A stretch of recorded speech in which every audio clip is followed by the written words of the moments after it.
Hello everyone, स्वागत छ तपाईहरुलाई मेरो च्यानलमा।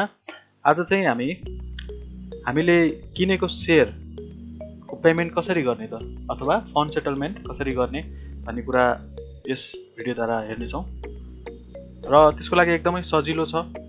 आफ्नो TMS मा लगइन गर्नुस्, त्यसपछि यता फन्ड म्यानेजमेन्ट भन्ने छ लेफ्ट साइडपट्टि, त्यो तेस्रो लाइनमा फन्ड म्यानेजमेन्टमा जानुहोस्।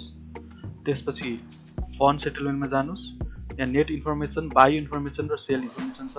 हाम्रो बाई इन्फर्मेसनमा हामी जाउँ। हजुर, बाई इन्फर्मेसनमा गएपछि यहाँ पेमेन्ट ड्यू भनेर यसरी देखाइरहेको हुन्छ।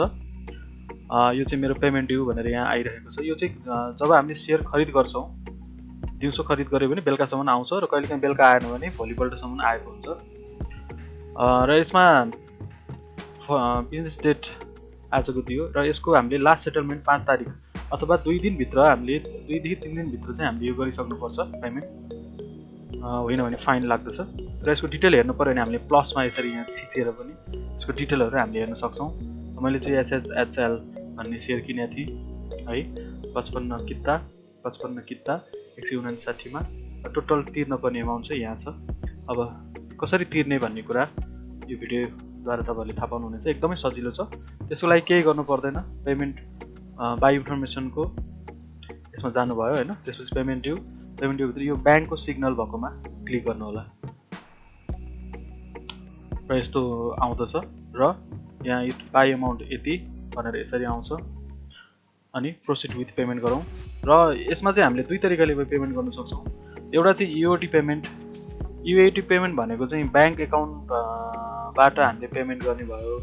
यो चाहिँ तपाईको आफ्नो अमाउन्ट राख्ने, त्यसपछि रिमार्क्समा आफ्नो राखेर पहिला अमाउन्ट यहाँ राखेर हामीले अनलाइन ट्रान्सफरको थ्रुबाट ब्याङ्कको IPS यस्तोहरुबाट गर्न सक्छौं। तर मैले चाहिँ अहिले ब्याङ्क एकाउन्ट नभइकन मेरोमा भएको कोलाट्रल जुन मैले पहिले लोड गरिसकेको कोलाट्रल छ र कोलाट्रल लोड बाट नै कोलाट्रलमा यहाँ भएको पैसालाई नै कोलाट्रलबाट नै मैले पेमेन्ट गर्न लागेको छु। एकदमै सजिलो छ। र कोलाट्रल लोड कसरी गर्ने भनेर तपाईहरुले हेर्नु भएको छैन भने मैले कोलाट्रल लोड कसरी गर्ने भनेर तपाई हेर्न चाहनुहुन्छ भने कमेन्ट सेक्सनमा कमेन्ट गर्नु होला। म कोलाट्रल लोड कसरी गर्ने भनेर पनि तपाईहरुलाई यो भिडियो बनाउने छु।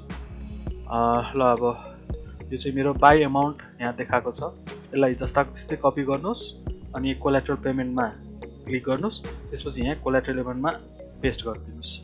ठ्याक्क लाएर यति गरेपछि यो अमाउन्ट फेरि मिल्नुपर्छ है। यसमा एउटामा नै अमाउन्ट मिलेन भने मान्दैन। त्यही भएर तपाईले टाइप गर्नु भए पनि हुन्छ, नभए यहाँ ट्याक्क लाएर यहीँको कपी गर्ने, यहाँ पेस्ट गर्दा पनि भइहाल्यो।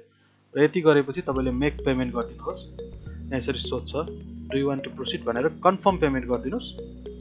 फिनिश, सक्सेसफुल सेटलमेन्ट भनेर आयो। र हामीले यो सक्सेस भयो कि भएन भनेर हेर्नलाई फेरि फन्ड म्यानेजमेन्टको फन्ड सेटलमेन्ट भित्र बाई इन्फर्मेसनमा जानुहोस्। र यसको अहिले यहाँ पेमेन्ट ड्यू, अघि यहाँ पेमेन्ट ड्यू आइरहेको थियो, अब यो पेमेन्ट ड्यू हटिसकेको छ। र यो सक्सेसमा गएर हेरौँ त। ल हेर्नुहोस्, आजको 8,823 रुपैयाँ नेट सेटलमेन्ट सक्सेसफुल भने हो। यसरी चाहिँ तपाईहरुले आफूले खरिद गर्नुभएको शेयरको पेमेन्ट चाहिँ सजिलै सेटलमेन्ट गर्न सक्नुहुन्छ।